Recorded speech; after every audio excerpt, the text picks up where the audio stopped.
In 1941, just to end this, it becomes very interesting indeed, because the Weizmann papers, which are the papers of Chaim Weizmann, who was the first president of the State of Israel, and he was the leader of the international Zionist movement throughout World War II.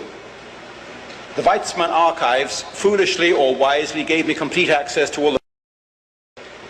And in the Weizmann archives are all Churchill's correspondence with Weizmann throughout the war years and before the war, and all his notes on his meetings with Churchill. And I'm only going to mention one of those letters here. It's a letter written by Chaim Weizmann, the leader of the Zionist movement, at that time living in the United States, to Winston Churchill in September 1941, 3 months before Pearl Harbor, when Churchill is frantically trying to claw the United States into his war, because that's his only salvation. And Weizmann writes to Churchill a letter which he says, "Mr. Prime Minister, unless you grant us what we want, which is the creation of a Jewish army in the Middle East, with our own arsenal and our own weapons and our own uniform and our own flag, unless you grant us what we want, then you are not going to win us over. And let me tell you what we will do if you do grant us what we want.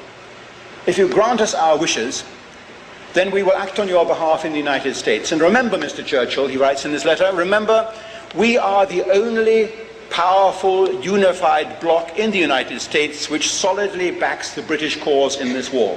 September 1941. Everybody else is basically isolationist. We are the only group which solidly backs the British cause. We are the only people who are in the position to bring the United States. We did it in the last war, and we can do it again. Needless to say, I quote this letter in volume 2 of my Churchill biography in a chapter called "We Did It Before and We Can Do It Again." And I don't expect to get any applause from the newspaper community in Britain for having revealed this letter, but I think it's a very telling document.